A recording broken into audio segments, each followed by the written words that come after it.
Yo, what is going on, guys? It's One Solo here with ASQD Gaming, and welcome back to the channel. Thank you all so much for tuning in today for some more Ghost Recon Wildlands. So in today's video, we're actually going to be going through all of the patch notes in the Special Operations 2 update that we're going to be getting later on today. We're going to we're going to talk about all of the new things coming to the game and adjustments and stuff, because there is a lot of cool things. But before we jump into that, guys, I'm actually running a giveaway for the next couple days, giving away some Ghost Recon Wildlands content as well as some Rainbow Six Siege copies of the game. Ubisoft was kind enough to hook me up with a bunch of codes to give you guys for the release of Special Operations 2. So I have two codes of each of these things you can see on screen here. So I have two versions of the game for PC, PS4, and Xbox One for Rainbow Six Siege. It's the full game with the Year 3 pass, as well as a couple codes for the base game of Ghost Recon Wildlands, the Gold Edition, on PC, Xbox One, and PS4, as well as the Year 2 pass. I have a couple codes for PC, Xbox One, and PS4 for the Ghost Recon Wildlands Year 2 pass. So I will have a giveaway down on the top link in the description. Will be a giveaway over on Gleam. Go over there, enter in, try to win. I'll announce the winners in a couple days, and then you guys can pick the codes that you want. So without further ado, let's jump into the patch notes. So obviously the big thing with this Special Operations 2 update is going to be the new Operation Archangel, which is where the ghosts of Ghost Recon Wildlands are going to partner up with the operators of Rainbow Six Siege in a really cool crossover mission.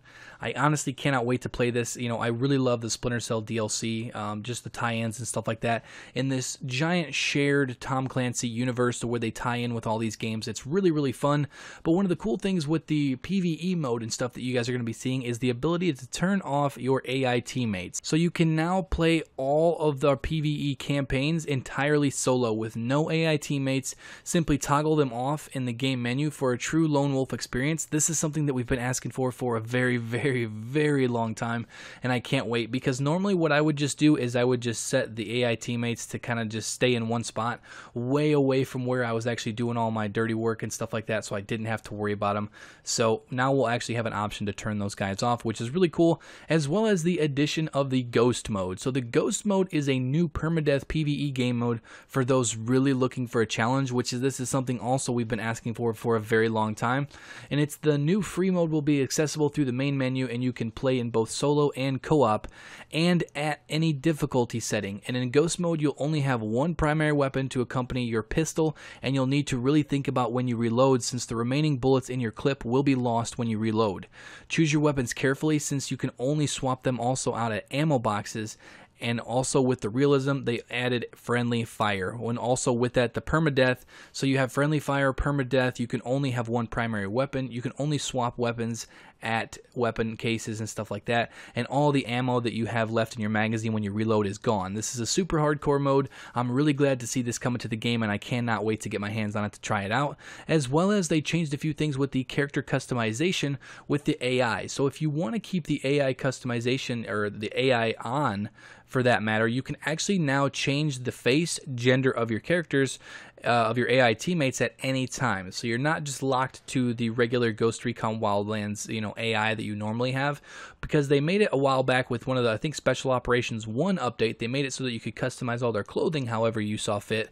And with this update, they made it so that you can actually customize their looks, their face, and stuff like that. So you can kind of make your whole team their own of however you see fit. So you can make them all female, you can make them all male, you can make them, all sorts of different things. You can set them up however you see fit, which is really, really cool. Next, we have proximity mines. So this is a new piece of gear that's coming to Ghost Recon Wildlands in the PvE and the PvP. So in the PvE, you will have access to them as soon as you download this update, and in PvP, I'm assuming it's going to be tied to a certain operator or something like that.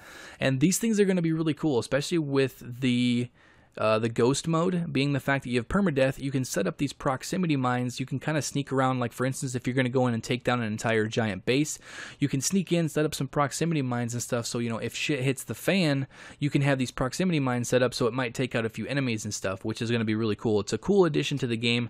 Really excited to see that being put in the game, as well as the new thing called social items is being instituted into Ghost Recon Wildlands. And they say that things just got a bit more fun. They've added a new feature called social items, which consists of 3 new item categories: emotes, voice lines, and victory poses, allowing you to further personalize your Ghost Recon Wildlands experience. And these items are unlocked through battle crates and equipped via the new social page. And with that, there is a new social wheel. So there was a comms wheel in like PvP and stuff, and obviously there was in PvE. Now there is a social wheel, and it says that in addition to the comms wheel, we now have the social wheel, allowing you to choose up to 5 emotes and 5 voice lines to trigger. You can toggle between the order wheel and social wheel to access these emotes. So something really cool, something you see in a lot of other games and stuff, and I'm glad to see something like this coming to Ghost Recon Wildlands, just because it's something that's in a lot of other games that's really cool. It allows you to kind of interact and stuff like that, so pretty cool. Emotes, that's one of the new things here, and it says emotes are a character animation that can be triggered at any time, such as a facepalm, lock and load, air guitar, and to name a few. Maximum of 5 emotes can be equipped in the social wheel at one time. Pretty straightforward with that. And then the voice lines are sound barks that your character says that can be heard only by your teammates or co-players. From tactical to banter, a maximum of 5 voice lines can be equipped in the social wheel. And then the victory poses are stances that your character makes in the victory screen, which is something new coming with the Special Operations 2 update. Something cool. A lot of games have that. You know, the Call of Duty games as of late have had it. I'm trying to think of what other games have that, but it's like a victory pose at the end of the game where you can kind of, you know, salute or, you know, talk trash or whatever, which it's just something extra that's in PvP, which is pretty cool. As well as they add a new observer mode, and the observer mode, it makes it so that a player can join a custom lobby in a dedicated slot and act as an observer of the match. So for instance, if you guys are doing like, you know, private matches or anything like that, or when you guys are playing, somebody could come in and actually like record the gameplay from a really cool camera angle that you're never gonna see normally as if you were playing down on the ground, which obviously with esports and stuff like that, this is something that's seen in a lot of other games and stuff, so I'm happy to see this coming to Ghost Recon Wildlands. It definitely opens up the possibility of more esports play with the different camera angles and stuff, and you can cycle through the players, you can hide the controls and all sorts of stuff like that in this stuff, so pretty cool. As well as we're getting 2 new PvP classes with the Surgeon and Toxic. So these are basically Rainbow Six Siege operators Doc and Smoke. That's what these 2 characters are basically going to be. And the Surgeon is an assault class that comes equipped with the famous MPD-0 stim pistol that lets him heal and even revive down teammates from shooting them with it. So you can kind of, you know, shoot them from a distance and revive your teammates, which is pretty cool. It has 5 charges and a cooldown, but it's a strong ability that lets him turn the tides of battle and keep his team fighting shape for long periods of time. As well as Toxic. So Toxic is a support class that can operate a drone capable of shooting deadly sulfur bombs, and these instantly create a gas area on impact, but slowly but steadily damages all players caught in it, including allies. So you got to be careful of where you shoot this. I'm glad that they put that in there, so the friendly fire, because that makes it so you can't just spam these, you know, around your teammates and stuff. So Toxic is an extremely effective and negative cover for enemies, as the gas can infiltrate buildings, flushing them out for him and his teammates to take them down or stopping them in their tracks. So there was a bunch of class balances and stuff across the board with like Trapper, Stalker, Gorilla. I will link the entire list of patch notes down below so you guys can check out those for yourself. But we also got a couple of new maps in the elimination mode, which one of them is the snow map that we've all been asking for such a long time, and it's called Checkpoint. So it says the first Ghost War snow map checkpoint is a small Santa Blanca checkpoint at the crest of a small mountain ridge in the Inca Camina region that will give you the opportunity for both long and short range combat. The large snowy hills are perfect for sniper's nest, while the dense Santa Blanca outpost has just the right cover for CQC teams to engage their enemy. Really cool. I'm glad to see them finally adding a snow map to Ghost Recon Wildlands PvP. It didn't have one, and now we finally have a snow map, as well as we have another map called Factory, and Factory is an industrial factory that has been taken over by the Santa Blanca to hide cocaine.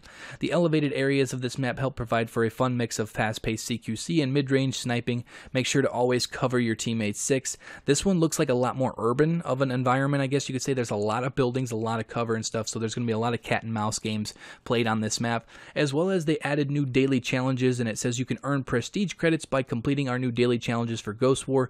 You will receive 1 challenge each day, and you have a maximum of 5 open challenges at a time. So for instance, if you go more than 5 days, you're going to have to finish those before you get new challenges, which it makes it balanced and stuff like that.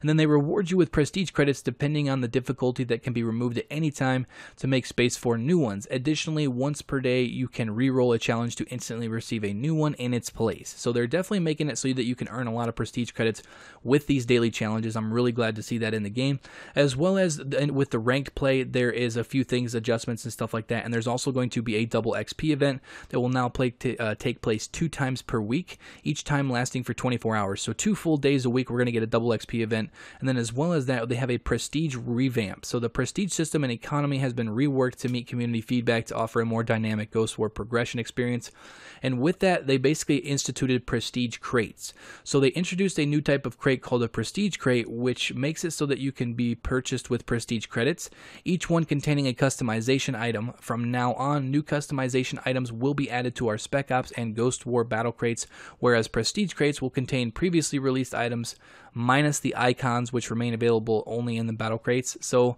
you can find like a whole list of all the items and stuff on their website and stuff, but they just made it so that you can actually earn these prestige credits playing PvE, Ghost War, and PvP. So you have access to these prestige credits a lot more, and you can kind of go through and buy stuff with these prestige crates from like previous updates and stuff.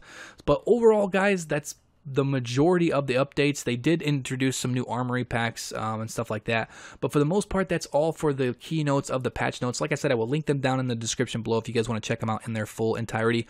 Also, like I said, guys, make sure to check out the top link in the description and enter the giveaway for some of those Ghost Recon Wildlands and Rainbow Six Siege codes. And yeah, overall, that's pretty much going to do it for the video, guys. If you guys enjoyed it, you guys are excited about the new Special Operations 2 update coming to Ghost Recon Wildlands, bringing in the Rainbow Six Siege operators, make sure to drop a like on the video. Also, if you guys are new to the channel, make sure to subscribe to stay up to date on all things with Ghost Recon Wildlands and many other games coming to the channel very soon. But that is all for now. Thank you all so much for watching, and I will catch you guys later. Peace out.